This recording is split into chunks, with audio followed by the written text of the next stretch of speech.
history is long, and you can look back and see lots of times when one party shocked the country, right? And you thought, well, man, it's over. But it's never over. There's always another election. There's always new voters coming in and out of the electorate. There's always, he will be the incumbent now. He will do a bunch of things that are unpopular. It is our job to be the bulwark as these things happen and to make sure that voters understand when they're bad and to try to stop as many bad things from happening, and then get a corrective in the House in 2026.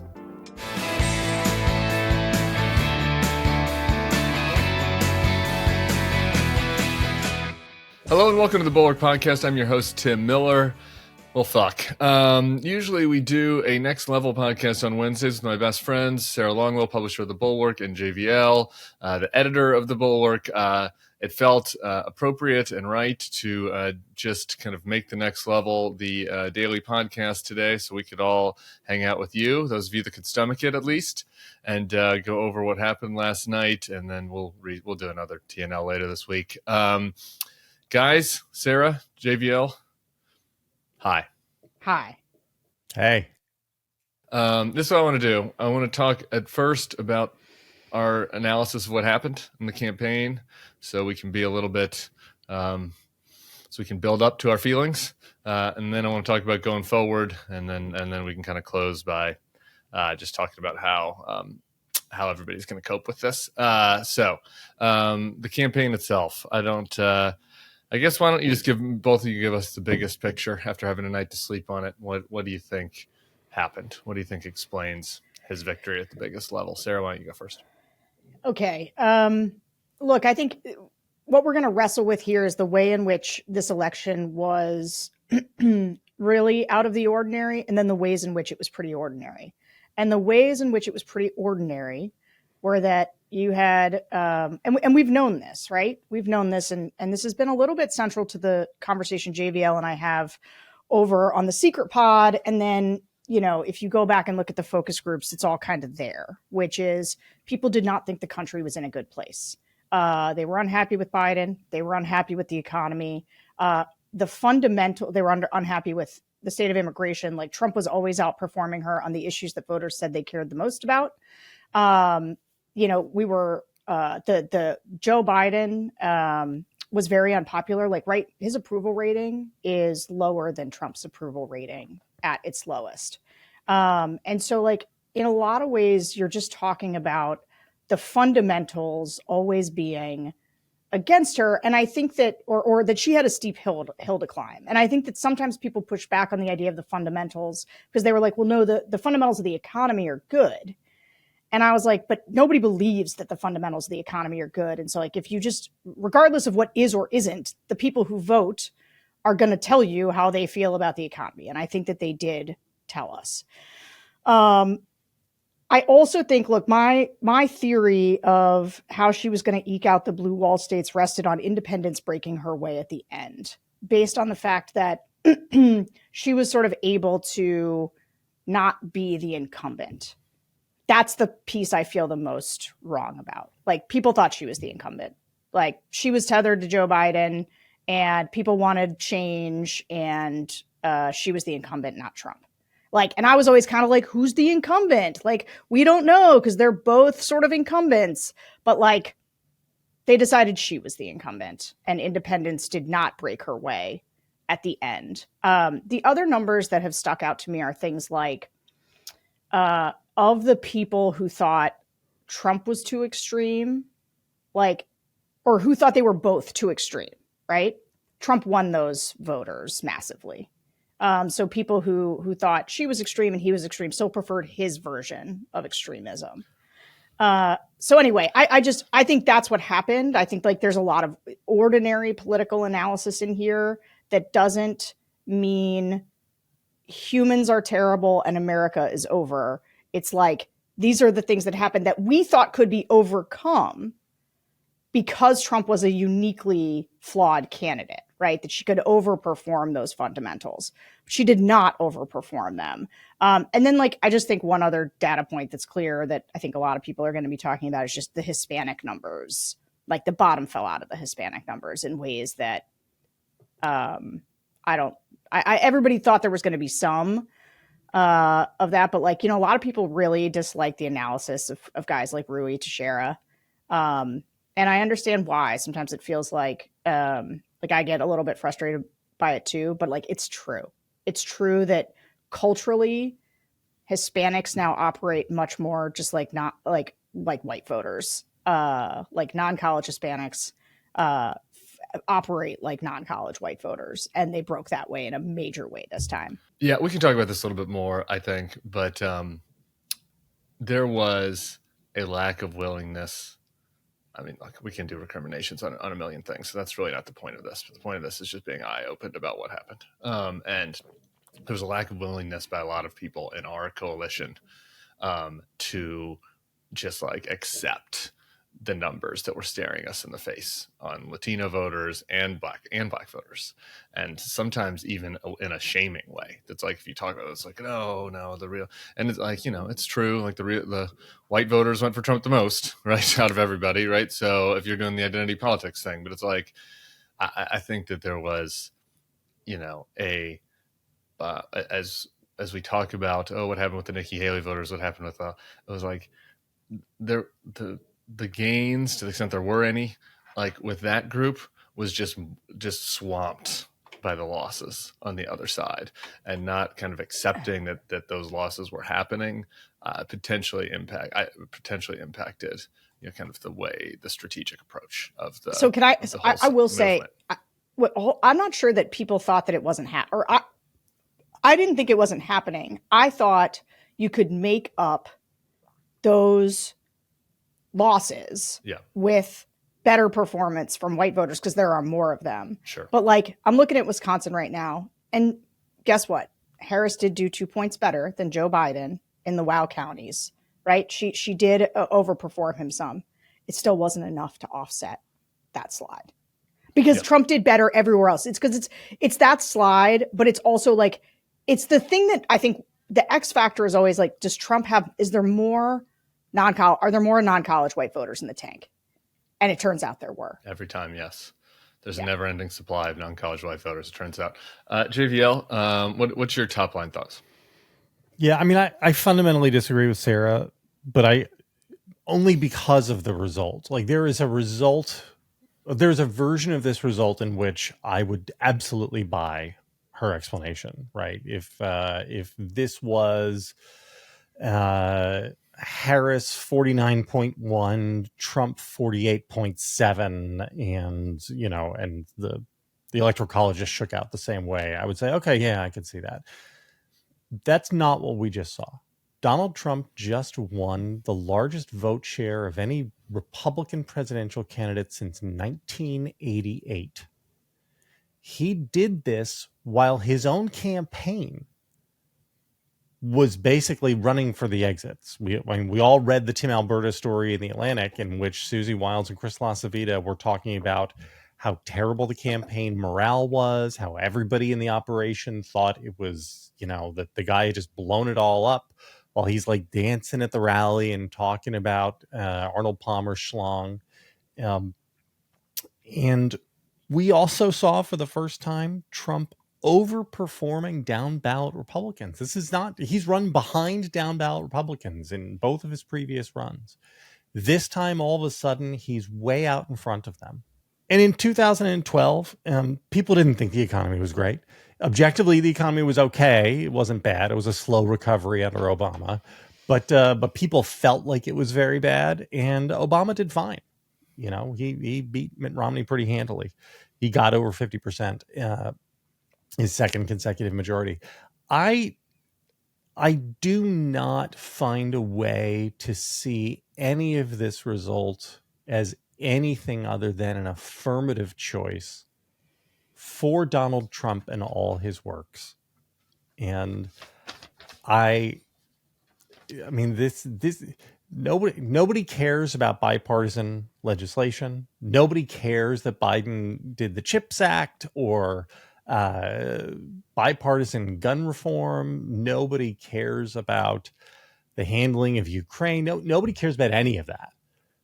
What they care about is demagoguery and grievance. They care about like the Haitians eating the cats and dogs. I mean, we saw the debate, right? We all saw the debate where she absolutely destroyed him. One of the most dominating debate performances of the modern era of television. And for not only that to not matter, but for him to then overperform even what his own people thought they were going to get. And this is with no turnout operation, right? Famously, this campaign outsourced all their turnout to like Elon Musk and a bunch of Tesla engineers. And they won. The proof of this is that that Elon Musk's turnout operation didn't matter, is that in Iowa, he's like plus 13 in Iowa. Like he doubled his margin of victory in Iowa from I want 2020. to can we just set on the campaign operation thing for a second, because this was one of my things I just wanted to talk about before we get into the more big moral pictures. This is the third presidential campaign in a row, actually, where the winner did not have a meaningful ground operation. Joe Biden was famously ran a basement campaign. The Democrats were concerned about COVID for good reason, so they weren't doing the organizing that they did in other elections in which he won. Donald Trump has had essentially no campaign both times. I guess in 2016 there was an RNC ground operation, but even still it was very late to the game. And I've been on this since 2015, and at a presidential level, like all of the money, all of the campaign strategists are basically worth nothing. Like it doesn't matter. Like it doesn't matter. And people don't want to believe that. Some people don't want to believe it because it's part of their whatever remit and mandate. And it's like the campaigns themselves are one based on the candidate's performance, are one based on external factors, and one based on dominating what you call the meat space of the news. So there's some things that can be done. You know, you probably have to give the Trump campaign credit, as gross as it was, for spending $100 million on the trans thing to make the trans thing an issue where it wasn't. You know, Bill Kristol and I was complaining about this sometimes with the Kamala ads, how they're very like gauzy and she'll help the middle class. And it's like you can insert something into the conversation with $100 million. Right? You can do niche things. You can do little things on the margins. Like I think that, you know, having outside groups like target a particular group, like what Sarah's group did, like some of that makes sense, but that's a much smaller, like the budget for that compared to these billion-dollar campaigns. Like nobody just will accept it. Like, and it's been 12 years now. And so just like from a political strategy standpoint, everybody needs to realize we're in a different world. And that does go to like the going into things. I mean, Trump won for a million reasons. So I don't want anybody to like take any like, oh, this one thing is why she lost, or he won this one tactic. Like he won literally, he did better with literally every group except college educated women.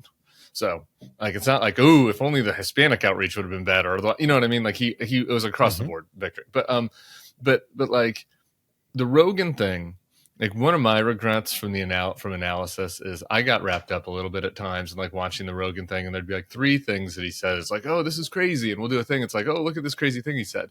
But like if you watch the Rogan thing for the whole 2 hours, the people that were viewing it were looking at him and they're like, this guy isn't Hitler. Like this guy is just a guy that can just shoot the shit. And like that stuff matters now more than the like tailored campaign messaging. Like we're in a new world where everybody knows everything about each other. We're all on each other's phones, and like the candidate needs to be able to carry their own message and go into places and talk and sound normal. And Kamala, we all kept saying she ran a great campaign.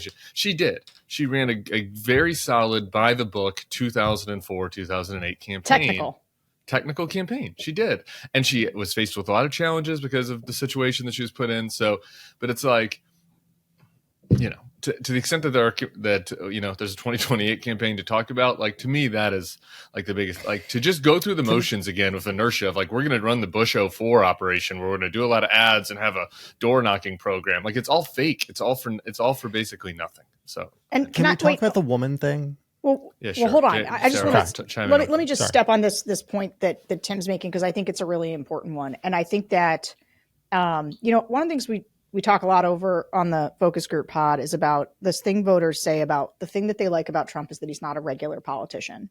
And one of the things I kept worrying about Kamala is like, she sounds good to us, but I kept saying, I worry that she's going to sound like a regular politician. And I remember DeSantis being cooked when I heard the voters start saying, yeah, I like him, okay, but he sounds like a regular politician.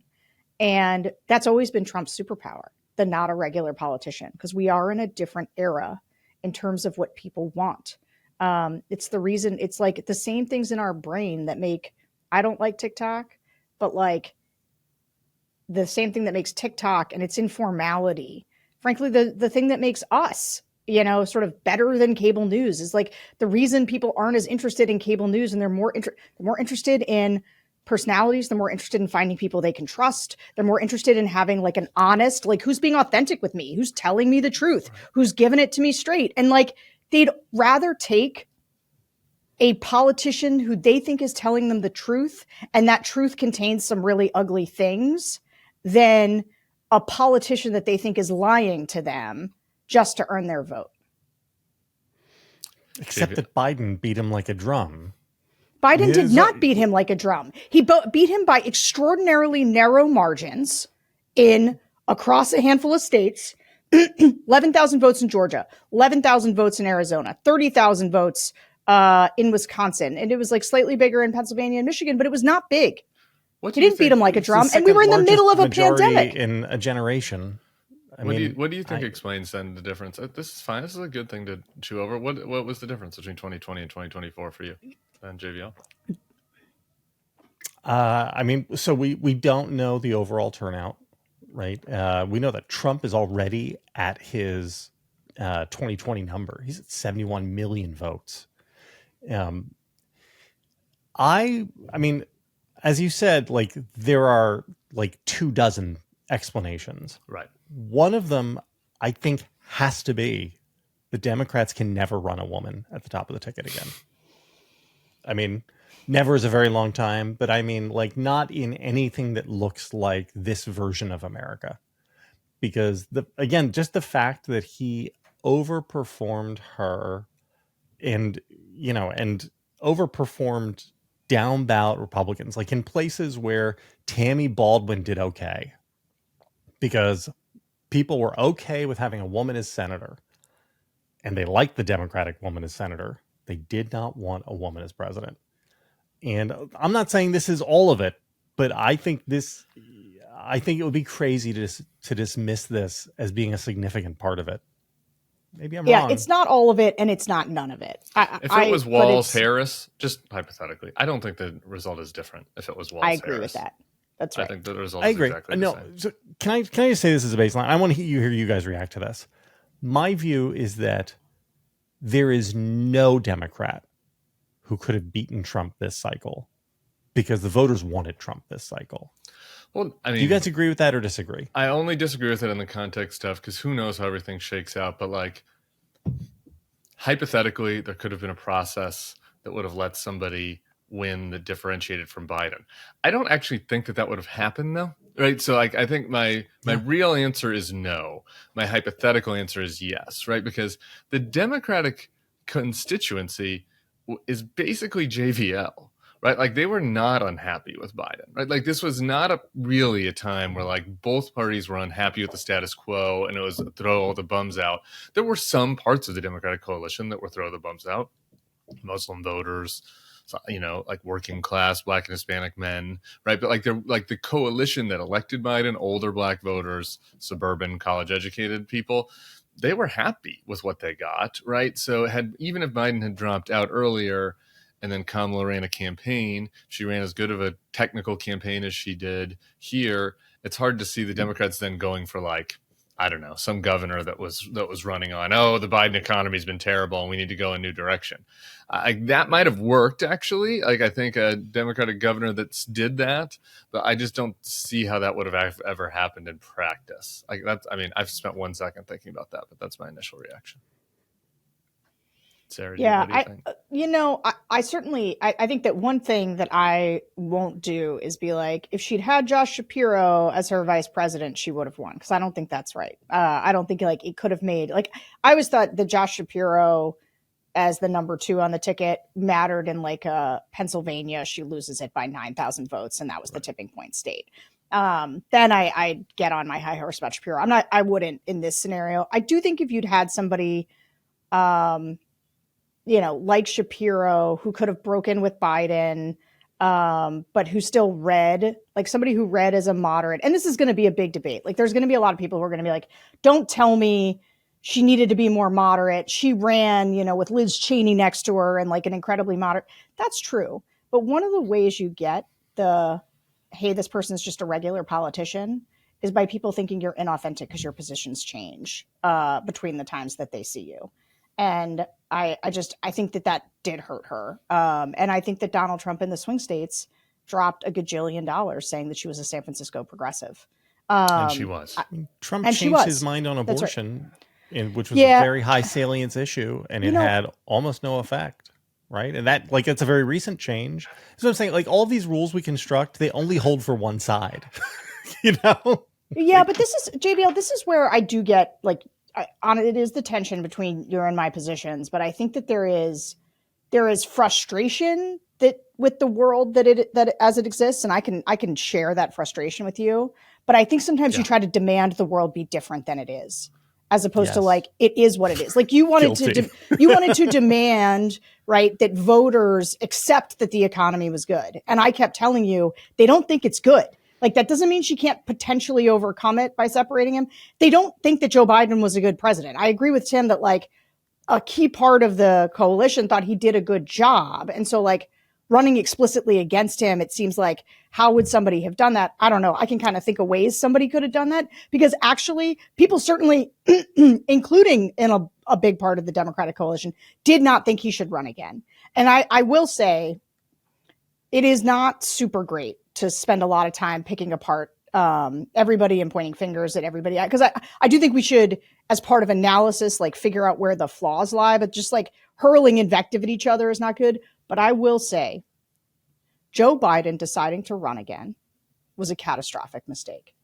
And if he had said early on he was going to be a bridge candidate, right, and that he was not going to run again and let the Democrats have their primary, that is a counterfactual we can't test. We have no idea how that would have turned out. Maybe they nominate Bernie Sanders. I don't know. Right. But like, I'm not saying Josh Shapiro comes out of that, but that is how this should have gone. Because by the time you got through this election, with the challenge for her was just so enormous. And it felt like she was meeting it. It felt like she was meeting it. But at the end of the day, it wasn't enough. Can I agree in part and disagree in part? Yes, of course. I am now, you're going to love this, Sarah. I am retconning my Joe Biden greatest living president.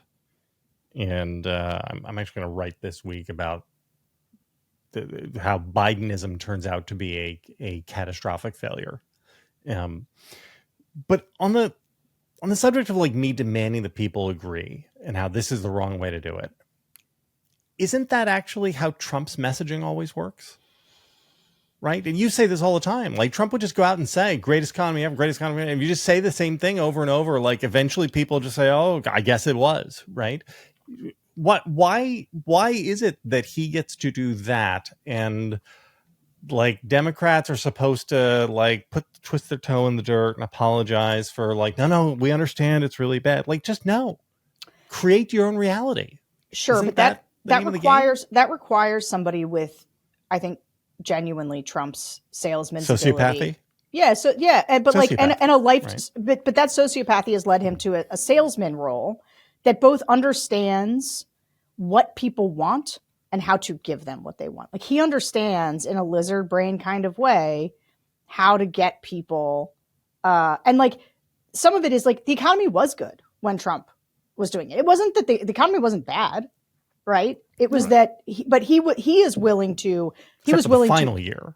Sure. But he was willing to say all day, every day, he was relentlessly on message about how good the economy was when he was the president, which is why, and that stuck.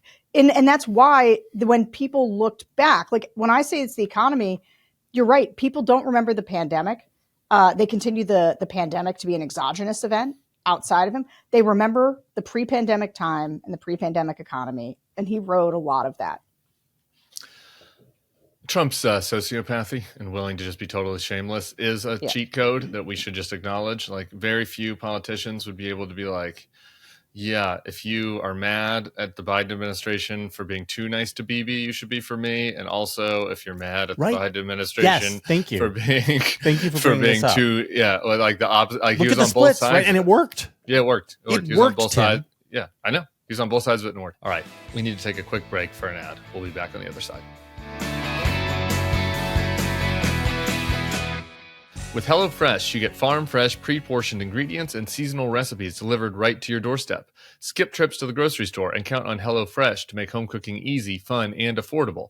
That's why it's America's #1 meal kit. The holiday season is just around the corner, and we're all looking for ways to spend and stress less. HelloFresh makes mealtime nearly hassle-free with delicious, home-delivered, chef-crafted recipes that come together quick and are less expensive than takeout.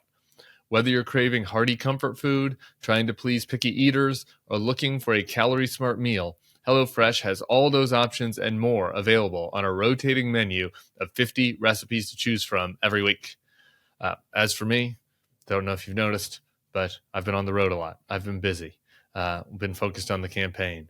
And so HelloFresh has been a nice respite from doing the cooking in the household.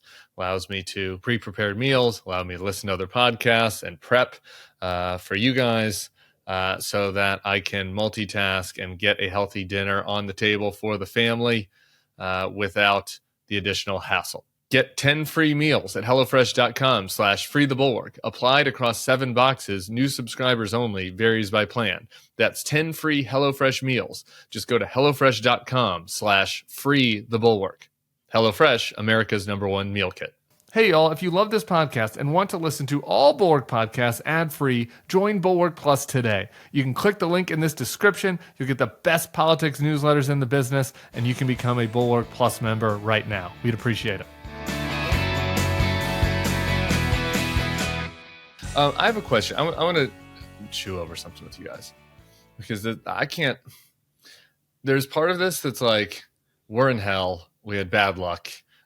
Incumbents are being thrown out everywhere. People hated the fucking post-pandemic economy. There's nothing anybody could do. And Donald Trump and like Mitch McConnell not fucking convicting Donald Trump, like, and letting him run again was really the curse of this. And if not, it would have just been whoever came out the Republican primary would have won. Like, anybody would have won.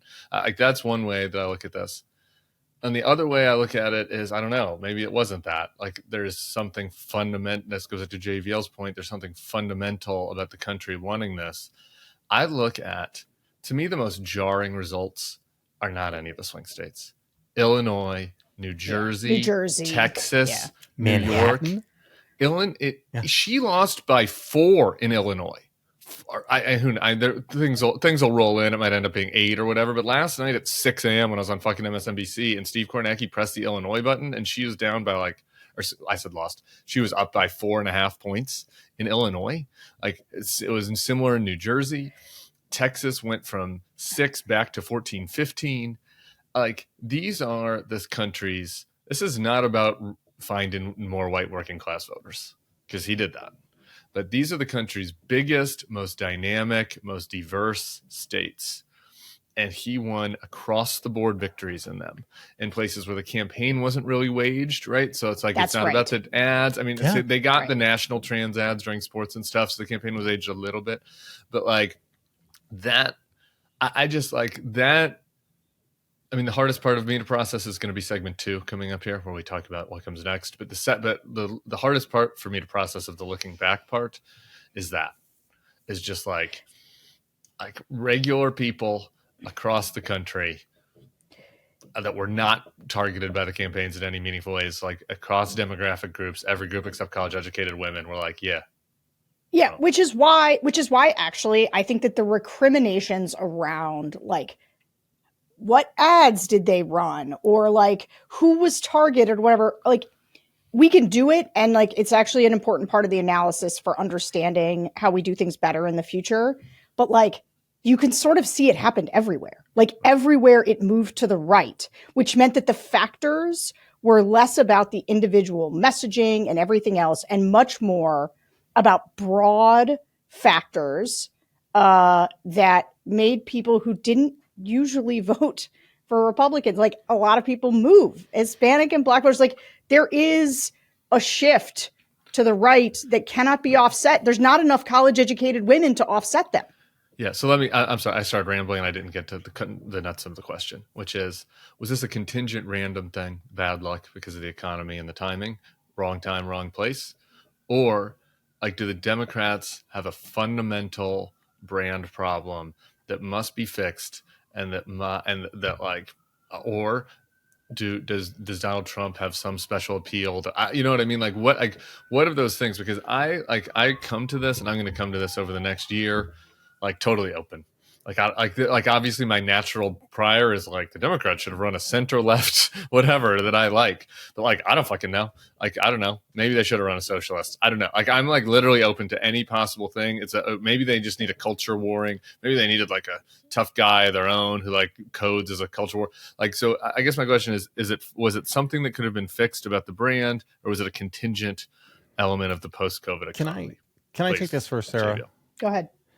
I think it is very clear that one of the things that happened that was a large driver was that Trump has been totally normalized. And he's just added to his vote total each time. And that suggests that people just got the sense that like, yeah, no, it's fine. And it didn't matter that new facts and new things were happening about him. Like, for instance, he attempted a coup or that he was convicted of a bunch of felonies. Because just the fact of him having been on the ballot for the third time just made it normal and built permission structures. And so instead of it was like the opposite. He dismantled the anti-Trump coalition simply by being there. Right. And the fact of him made him seem normal and allowed people to bleed into him. Or did the Democrats self-implode their coalition? So I don't think so, because of, again, the down ballot stuff. Right. And so down ballot Dems did okay. Right. I mean, not I should have great, said this at the start, actually, chance. by the way. Like, they could still win the House of Representatives, which is a key thing. There's a chance they could win the House of Representatives. It's going to be a very narrow. Yeah, it's going to be very narrow. Right. Tammy Baldwin held on. I mean, there are. Slotkin. Tammy Baldwin held on, but listen, but Casey lost. Sherrod lost. Yeah. Like all the places that are getting sort of redder. More I think red. Trump pulled those this time. Like this time, Trump had coattails and pulled. I don't know, man. With him. There was a lot of anti-incumbency bias. This is, if you listen to the Pennsylvania episode, one of the things that we were talking about is like how in the group that the swing voters that went for Kamala, there were two people who were voting against Casey, though. They were like Kamala McCormick voters, and it was just like. Jeez. It was just like, this guy's been here for forever. And we got the same thing about Sherrod Brown. Like there was this, and you could even get it from Tammy Baldwin. There was like a lot of people who were like, I like Tammy Baldwin, but like she's been there a long time. And so I think then look, incumbents. So listen, just to answer Tim's question in my own way, I think that number one, incumbents across the globe are getting tossed, right? And that has to do with the global post-pandemic economic environment. That is like the big and big immigration patterns that people are unhappy about. Those are happening globally. They are having repercussions for political parties globally, and we're living now in a time when incumbency maybe helps you on a hyper local level, but the higher up you go, like the more people are like, what is this person doing for me directly? And you like end up actually getting more of the blame even when you're less close to the person's actual life. But here's the thing. So to Tim's point about the Democratic brand and our Democrats imploding, I think imploding is too strong a term for what just happened. But I do think that Democrats have a big problem, which is that they are culturally out of step with the vast majority, with the majority of Americans on a bunch of cultural issues. And that this is where Republicans have been cleaning up, and that Trump does it in a crass way, in a horrible way. But people are annoyed enough about a lot of it that they'll take his crassness. And here's the thing. I almost don't want to give Trump too much credit, because I think Nikki Haley would have also won this election handily. Like, I think that if she had been the Republican nominee, I also think she would have crushed. And that's why I'm also a little bit on like the woman, the brown, like I think that this has more to do with Democrats and their brand and people rejecting where they are, like their ideas on the economy, which, Kamala Harris said middle class a lot, and that broke through to a lot of voters, like that repetition. They didn't have like a clear economic pitch. And they certainly didn't have a pitch on immigration.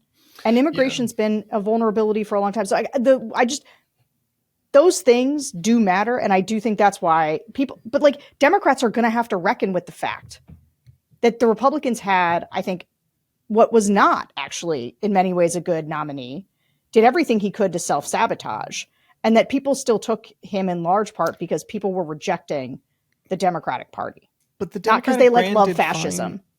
The Democratic brand did fine in 2018 and 2020 and 2022. So, but here's the difference. And this is important, actually. And I think we knew this. 2018 was a corrective on Trump, right? From a bunch of people who were like, didn't know what they were getting. And frankly, I think something like that could happen in 26, right? Because I think we still have elections and like the world moves forward politically. In 2020, I think that Joe Biden, I think it's always been unclear which way the pandemic cut. But it is possible that the pandemic hurt Trump enough to let Joe Biden win, and that Joe Biden not having to really campaign and Donald Trump being in everybody's face and people having this anti-incumbency bias was enough to get rid of Trump. And again, the margins were very narrow. And then we entered a high inflationary period, which damns candidates all the time. It's like a surefire way to like kill a presidency is to have high inflation during it. Yeah, I guess we'll lose the rest of our lives to talk about this, but I think my final part of the point about the Democrats, then I want to move forward and how to think about this is, I want to say this clear because it is an admission against interest. Like the way in which I am a moderate is foreign affairs, and economic affairs, not really social issues, right? Like I'm not a cultural moderate. Like I pretty much agree with Kamala Harris on every single one of her cultural issues. I'm sure I could think of one that we disagree on, but. Do you believe in gender reassignment surgery for prisoners? Because that seems to be a very big issue. Yeah, I don't think I would have paid. That is how do we have a number on how many prisoners have undergone gender reassignment surgery? Two. I don't think I would have given those two prisoners the gender reassignment surgery, taxpayer funded, probably, but I actually don't know the situation, so maybe I would have. I don't want to say that. Here's the thing, like you can't just tell the biggest demographic group in the country, non-college white people, that like you don't really care what they think about cultural issues.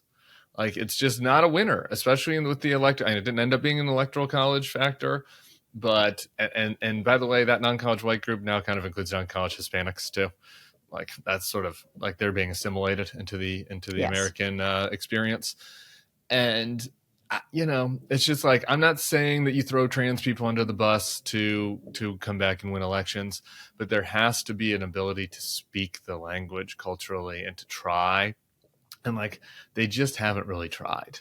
Like they'll say that they tried, they'll check this box and there'll be, a couple lines in a speech, but like, there still is a dominant feeling among that group that the Democrats look down on them, don't care about them. And is that unfair? Shouldn't they be looked down on though, Tim? Maybe.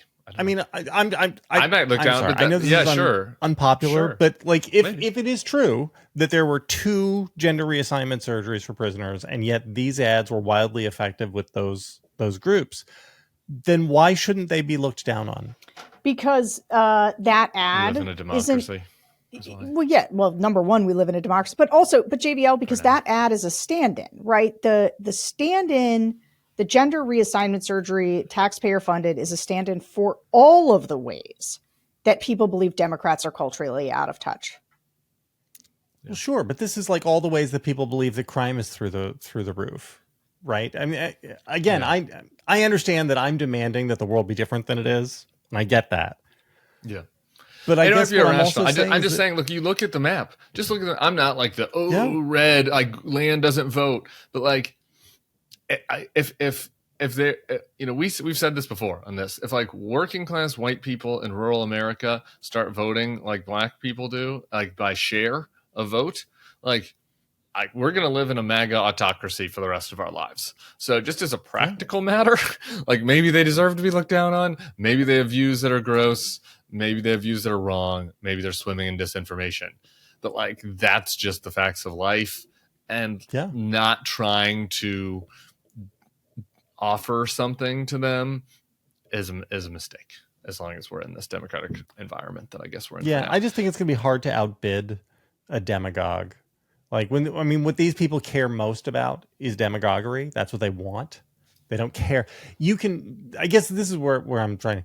You could reach those people if you're operating in a world in which you believe that they are motivated by reality and outcomes, where you could say, we're going to do things that are better for you. We're going to pass the Affordable Care Act, which makes it easier for you to get access to healthcare. I'm saying no, actually, don't try to sell them out. I think that's what they've tried. Right. I'm saying like you got to go and like hang out and like and be like, oh yeah, I share your concern about whatever the thing is. You know what I mean? That's what I'm talking about. Bill Clinton. I think that this is what I'm not going to say Latinx, and I'm not going to say birthing person.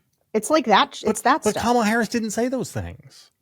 But this is my point about it being a stand-in, right? It's about Democrats broadly. And could she have done, it's like unfalsified. Those people, the people who run around saying Latinx, didn't vote for her. They voted for Jill Stein. Nah.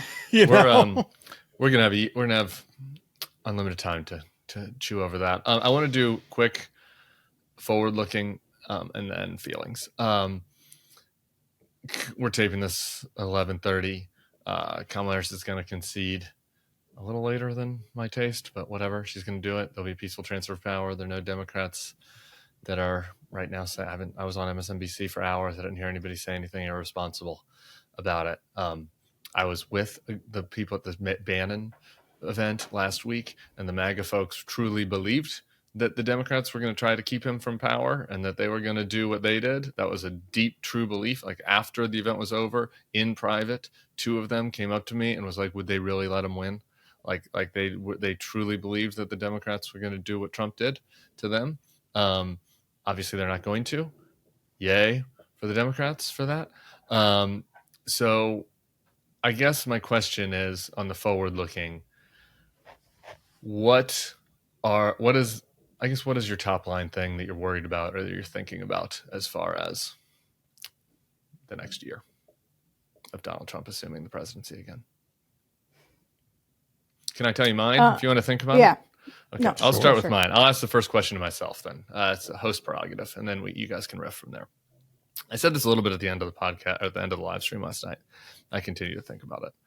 To me, like, I think that the aperture is extremely wide on what Donald Trump does and tries to do. I think he's a fickle human, and I think it can range from bad, kind of a little bit bad, to extremely bad.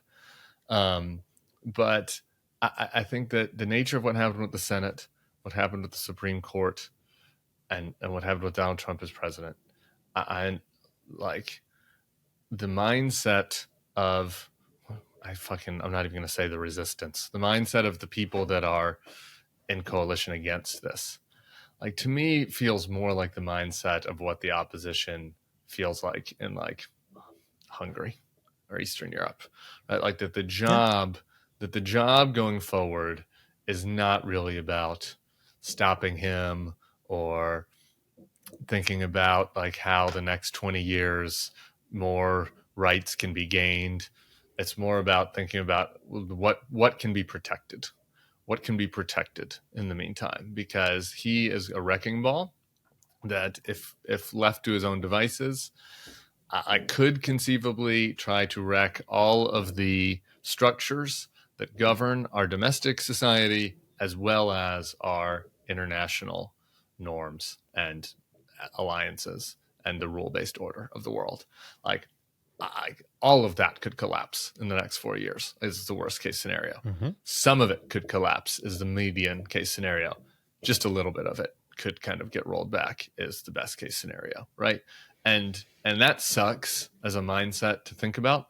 I understand why people might be like, I'm checking out of that because my whole life has been thinking about how are we going to progress, how are we going to gain more rights, how are things going to become like, that's just not the world we're in, right? Like anymore, at least for a while.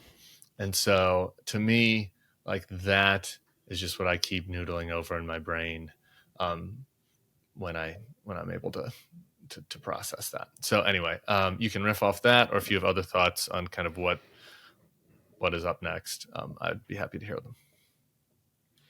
Sarah, do you want to go first, or do you want me to? I mean, I'll start, and then JV will jump in, because I do think this idea, which is a very Bulwarkian perspective, right, is that our job now is to focus on, I think we're doing some of that, right? I think you have to understand the nature of the problem clearly. I think we have to do the work to understand the nature of the problem clearly, and not just fall back on it was race, it was sex, it was people love fascism. Like, I think we've got to dig as deep as we can to understand what's happening in the country so that we can figure out how to push back against it. But I also think, excuse me, I don't know. Trump was running to stay out of jail. Like, I believe that Donald Trump ran so that he wouldn't go to prison. And now that he's president, what? Congrats, Donald. Yeah, that's right. He's, instead of prison, he'll be president. I think the question is like, what does he do with that? And I think that there will be a lot of things that he and his team are going to do. Maybe they won't do much, actually. Like, maybe Donald Trump's appetite for the things that he said is like, actually, he's an old man who just didn't want to go to jail. And now he's kind of like, like, now I can play lots of golf and, like, you know, piss into a microphone. And I don't actually have the stomach for real work. And neither do any of these clowns that I'm surrounded by. I don't and like think, the by the way, worst just really quick, I don't think that's going to happen, but that would be the best way for him to be popular. Right. If he did nothing, like literally doing nothing would be the best way for him to be popular. Yeah. I do think, though, when I think about what's about to happen, like that's like the best case scenario. Is like, maybe he just doesn't try that hard to destroy things because he's lazy and he just didn't want to go to jail. And that the people around him are like Elon, and there are a bunch of people who are just trying to do things that enrich themselves. And so, like, ultimately they're not massively damaging. They're just self-enriching and corrupt. And that's bad. And we should, you know, fight against that. But I think the bigger issues, the things I worry about most, are like the international policy side of things. That Trump, you know, buddies up with all the strong men, that he abandons Ukraine, that he abandons Taiwan, that maybe he pulls us out of NATO just because that's a hobby horse of his, and America's role in the world. And this is not me being some kind of unrepentant neocon. This is about just like abandoning allies, like dropping everything that we do that is, you know, around diplomacy and everything else. We just completely retreat from the world. That scares me a great deal. The idea of, but like these things, right? Like these things will engender backlash when they happen, right? If he does the things, like, our job is to be there to fight them, because just because he was elected with this mandate does not mean that the things he does, if he does the worst things we imagine, will be popular, right? And so the way, and this is the world that we have lived in, and I think this is what I've been saying to myself over and over again today, is like, the history is long, and you can look back and see lots of times when one party shocked the country, right? And you thought, well, man, it's over. But it's never over. There's always another election. There's always new voters coming in and out of the electorate. There's always, he will be the incumbent now. He will do a bunch of things that are unpopular. It is our job to help voters understand why they are bad, right? To be better about our messaging. Because I do think that the reason that one of the reasons Joe Biden was so unpopular, and I complained about this like literally all the years, was about how little they did to promote the agenda that they had, to talk about it, to make it stick. Anyway, our job is to be the bulwark as these things happen, and to make sure that voters understand when they're bad, and to try to stop as many bad things from happening, and then get a corrective in the House in 2026. Jonathan. Three things. I mean, the first thing is that Ukraine is fucked, and that is regrettable, and it will have very bad outcomes for Europe and the world, but it is no longer America's problem. We do not have the luxury as a teetering democracy to expend any political capital to help them anymore. And I'm sorry, but that's just the reality of it. When Trump tries to fuck Ukraine, Democrats should make whatever political hay they can out of it and try to make Trump pay a price for it in terms of popularity. But in terms of stopping it, don't spend any chits on that. We just don't have the luxury of that anymore. Number two is tariffs. Tariffs are a thing that he can do quasi unilaterally. And what tariffs really are is a mechanism for bringing the entire business community of the United States to heel. Tariffs are the way in which he establishes an Orban-like control over the actual economic base, the private sector economic base of America. And that is going to work. I think it's very clearly going to work. Jeff Bezos tweeted this morning, "Big congratulations to our 45th and now 47th president on an extraordinary political comeback and decisive victory. No nation has bigger opportunities. Wishing at real Donald Trump all success in leading and uniting the America we all love." That is now going to be the official posture for anybody at any level of business everywhere in America. And once you own the business community, your hooks are really in deep to the political sphere as well. Number three, his promise to deploy the military against protesters. There will be an anti-Trump protest shortly after his inauguration. I don't know what it'll look like. I don't know where it will be. It'll probably be something like the Women's March. And when that happens, Are you sure? Trump... Yeah, I agree with Tim here. I'm not sure there will be. There might be. That's not a snarky. Are you sure? This is a genuine. Are you sure? Because I'm not sure. Yeah. Well, at some point, right? Maybe it won't be shortly after the inauguration. Maybe it'll be after he fires Jack Smith or something. I don't know. But at some point, there will be a protest, and Trump will see that as a dare to make good on his threat to deploy the military. And I would be surprised if he didn't do it, because not doing it will look like backing down, and he always feels like he can't back down. And once that's been done once, I think the ability and willingness of people to protest publicly at scale in America is going to decline precipitously. And I think that's just all between now and March. Those three things are all between now and March. So I'm just going to sit on that, because I don't know if I agree with that, but I don't know if I disagree either. So we'll sit on that, and we'll have what we're going to do another next level here later in the week. Is there anything else of substance you want to talk about before we talk about feelings? No, I'll just say that on this idea of sitting on it, I do think, I've tried to, I spent the night and then this morning trying to figure out what's happened, right? I'm trying to make sense of it, just like we all are. And I'm going to just say that I have said the things that I said here, and they're my takes generally because they've been my takes all along. I'm just now looking at them with the knowledge of how the election went. But I'm going to reserve the right to be we probably have a lot to learn here. I think this is sort of not a time for the hottest of hot takes.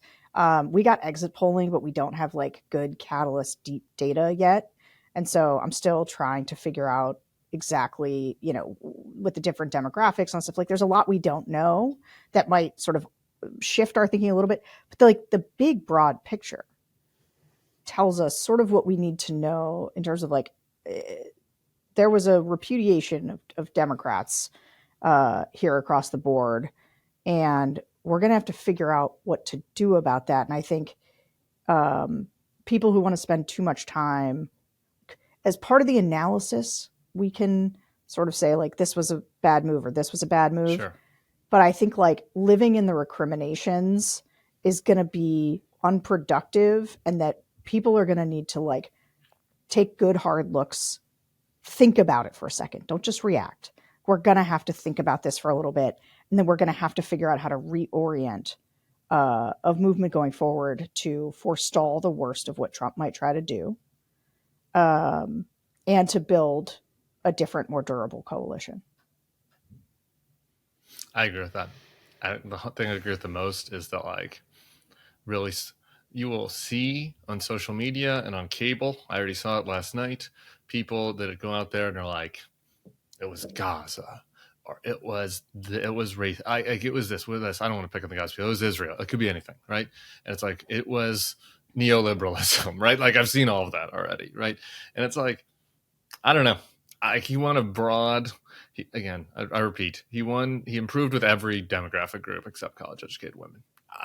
And he is irrespective of whether it was advertising, any of those things, he improved. He improved across the board. And so it's like, what do the Democrats need to do to create a majority coalition? Like, it might need to be very different.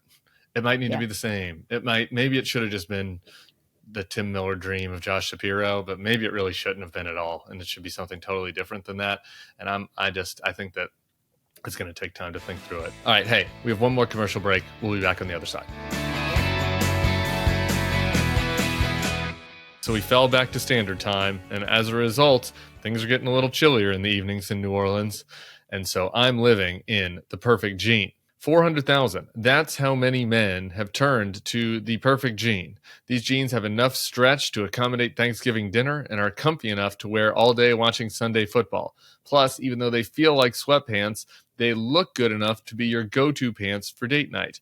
The perfect jean fits everybody. They've got 6 different fits, waist from 26 to 50 and lengths from 26 to 38, which means there are over 5,000 combinations of pants for you to choose from. So if you're a short king, or if you're 6'5", if you love a looser fit, or like me, are still in your skinny jeans era, the perfect jean has the perfect option for you. For a limited time, our listeners get 15% off their first order plus free shipping at theperfectjean.nyc, or Google The Perfect Jean and use code Bulwark15 for 15% off. We've been talking about The Perfect Jean here for a while.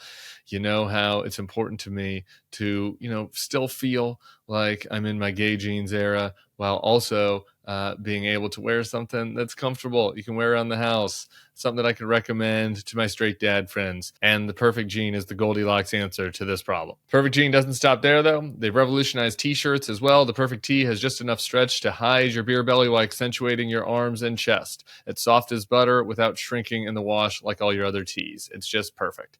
It's finally time to get rid of your uncomfortable jeans and go to theperfectjean.nyc. Our listeners get 15% off your first order plus free shipping for your returns and free exchanges when you use the code Bulwark15 at checkout. That's 15% off for new customers at theperfectjean.nyc with promo code Bulwark15. After you purchase, they'll ask you where you heard about them. Please support our show and tell them we sent you. All right. Feelings. I guess I'll just start. So, what I'm looking for here. I just want to say, like, I know that some people listening are probably like, can I do this? Like, I want to become a monk. My friend Dan Savage tweeted, like, what is the liberal version of the Benedict option? For people who don't know what the Benedict option is, that was like a far right thing about like getting away from society and creating a little religious sect in the woods. And I understand that sympathy, or I understand that impulse. And I woke up this morning and just, you start to think about just the day to day of like Trump picking cabinet people and Trump having an outrage. And it's going to be very, just in candor, I'm not a coal miner. I'm not looking for sympathy, but it's going to be very challenging to have to care about that, right? It's going to be very challenging for me to have to care about that. I really dislike these people a lot. I think that they're, we can do the sober-minded analysis, but there are a lot of like a really good thing happened to really bad people.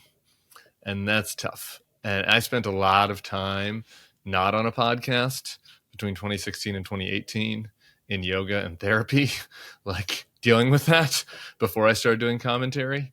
And it's like the notion of having to spend this transition talking about it all out loud is tough. But I'm going to do it. It's important to do it. This mission has felt good, even though it was not successful. And there are things about it that are going to suck. And if people don't want to tune in for a little while, I get that. But there are going to be other people that do want to tune in and want to kind of talk it through and want to think about it and want to, process. And I think it's important to be a part of that processing. And then important to be a part of what Sarah just talked about, which was how we can make a difference on the margins as far as protecting being a bulwark against the real threats that are coming. So as I laid in the fetal position this morning, that was what was going through my head. So I just wanted to see if you guys have any additional feelings on that or anything related that you'd like to share. I will echo Sarah's that we have a lot to learn, but for me, that primarily takes the form of we allowed ourselves, I'll just speak for myself. I allowed myself for the first time since 2016 to suffer from a failure of imagination. And, 2016 was me suddenly discovering things about America that I never knew. And maybe other people did know, but I didn't. And I made a real concerted effort over the next 8 years to not let that happen to me again. And this is why I, like we joke about how I just, pick the worst possible outcome and it always turns out to be right.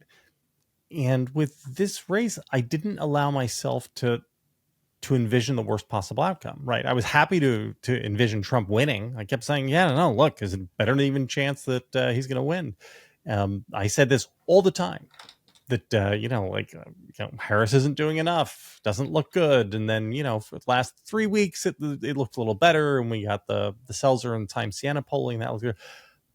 But I thought he could win. I never imagined that he could wind up getting the largest Republican majority of the vote since 1988. That is not an eventuality which I ever considered to be possible. That is a failure of imagination. And I am determined not to allow that to happen again. But I will say this, and this is where Sarah and I will disagree. Sarah's gift is to never suffer failures of the imagination about how things could be better. I don't have that ability. My gift is to never suffer, hopefully, for another 8 years I can learn this, not suffer from failures of the imagination of how things can be worse. And so I am going to try to be very vigilant about myself on that. Because I think everything is on the table, right? Maybe I wrote this 6 months ago before Biden dropped out. I was like, look, here's the best case scenario for a second Trump term. And I basically did what you did, Sarah. Maybe he just gets in there. He's tired. He just wants to stay out of jail. And it's all basically fine. And that's one possible outcome. But another possible outcome is Hungary. Right. That is not worse than Hungary. That is not possible, a thing which is off the table. Right? Worse than Hungary is possible, actually. Yeah, worse than Hungary is. But Russia is possible. Maybe Russia isn't likely. Maybe Russia is much more unlikely than Hungary. But it's there. And I think for people, I don't know. I got dunked on for saying if he wins in 2028. 100 or 2024, 100% chance he runs again in 2028. And people at Nashville are like, oh, his brain is broken. It's not possible. And last night was again another don't tell me that it's not possible. Don't tell me that some little piece of paper that says 22 at the top of it is going to stop this from happening. Like we've got a pliant Supreme Court. He will have appointed at least 5 members of it by that point. And the 14th Amendment said it wasn't possible for an insurrectionist to run either, right? Don't suffer from failures of imagination in all this. And don't blind yourself to how bad it could actually get. Those are my feelings. It's not great feelings. Sarah? Yeah, I mean, I guess JBL's right a little bit about me in the sense that it's not that I'm blind to how bad things are going to get. I just don't see any other alternative but for us to figure out what to do about it and then to do it. To try. That's your gift. I didn't mean to say that you were blind to these things. No. I'm I know you weren't. Very sincere. I know you weren't. And I will say though, it's interesting was just thinking about blind spots. I one of the things I've been wrestling with just for myself is that, if you go listen to the focus groups, like it's all in there. And like my analysis, I was trying to think about like, and I'm a little sheepish about even talking about like pundit accountability and like, was my analysis right? How is it wrong? Because it's like, that's about me. And so it's a little bit stupid, but I am trying to figure out, right. I started doing the focus groups because I wanted an answer to how Trump happened in 2016. And so like, I can't help but look back and be like, okay, I saw all of it in the groups. I did Hispanic groups and played them for people. And people here will tell you how, oh no, like they were rip shit about immigration. And I said in the thing, I remember Rui was on. People hated that episode. It was Rui Teixeira. They hated that episode.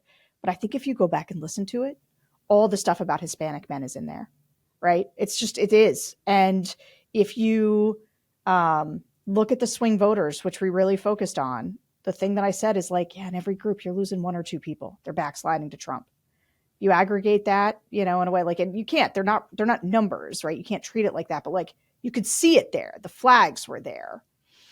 And you ask people how things are going in the country, which is the opening question every single time. And they say bad.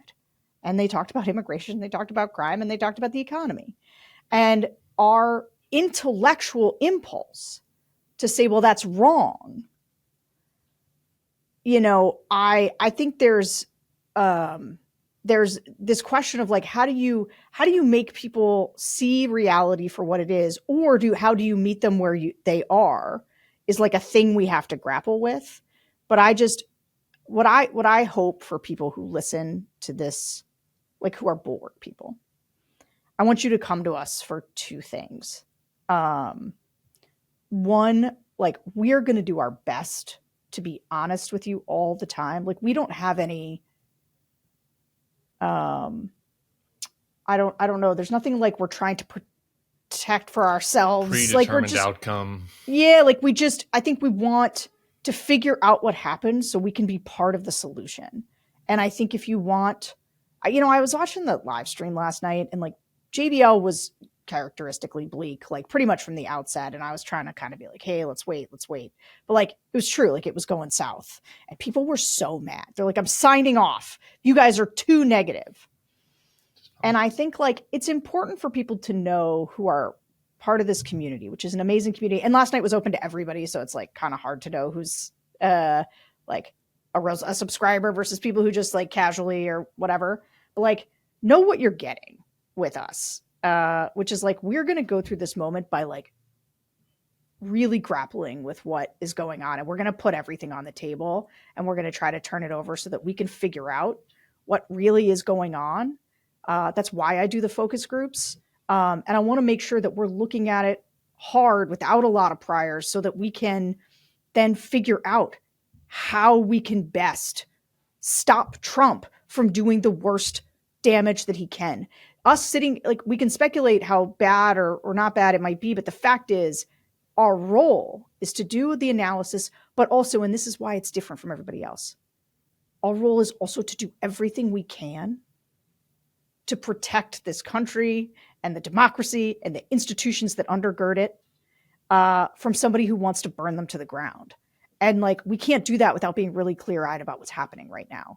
And so like, if you want to be part of figuring that out and then doing the work to stop Trump, this is a good place for you. You should come, you should come with us. But like, if you're somebody who's going to be like, well, you guys are too negative, or, you know, I will breach it's racism and sexism. Anybody who says anything else, you know, I don't want to listen to, like, then we're not good for that, because like maybe you can get some of that on MSNBC or, you know, some other, but like, we're going to try to figure this out together and do something about it, because that's who we are. God, I love you, Sarah. You're the best. My only nitpick with that is the word stop. He's not getting stopped anymore, but slow, control, contain. I don't know. We can think about words, but well, that's what bulwarks do. Yeah, sadly, exactly. But, all right, I've got one final thing, or if you have a final thing to a final thing, that's fine. We've got no shortage of time. Got all the time in the world with Donald Trump. I do feel cursed about that. Sam last night was talking about how there's a part of him that felt invigorated by this, and like I don't. Just like in candor, like I don't at all. But part of the reason why I don't feel invigorated by this is like, it is just insane to me that I'm going to spend the prime years of my life having to spend time thinking about the stupidest, most disgusting fucking person in the entire world. Like, it boggles the mind. It's like, I do feel like I'm cursed, kind of. It's like that this is a curse and there was a witch, and like, it could be anybody. But it's him, and that is awful, and I'm very uninvigorated by that. That said, Ben Rhodes, who I have plenty of policy disagreements on, but wrote a book after 2016 where he was really going through his own processing. And he went and interviewed the people that were fighting for freedom in Hong Kong and Kyiv and Hungary. I forget who the other characters were. And some of those people are fucked, which really sucks for them. But like, that is the little node of invigoration that I have, right? Like those people have real purpose, and it's a different purpose than the purpose that we wanted for this life, probably. But they did have a real purpose, and it was inspiring to read about them. And I think that we're kind of in their shoes in America right now. We're kind of in our own Hong Kong or Kyiv or. Well, all three of those groups are going to wind up on the losing end of those historical struggles. So let's hope not. Right. I mean, well, no. Yeah. Well, you know what though? I gotta say, like, I think it's okay for us to take a beat and feel like, you know, to take in the pain of this, right? And what it means. Because I always said this election, it wouldn't be what it said about Donald Trump. It was going to be what it said about us. And like, we're going to grapple with that, and it's going to be hard to do. And it makes me sad. It does. Like, it makes me sad. But like, this is why we do this, is because, and I presume the people who listen to this and they say that they were in it to preserve democracy, that means they care deeply about the country. And if we care deeply about the country, like, we just have work to do.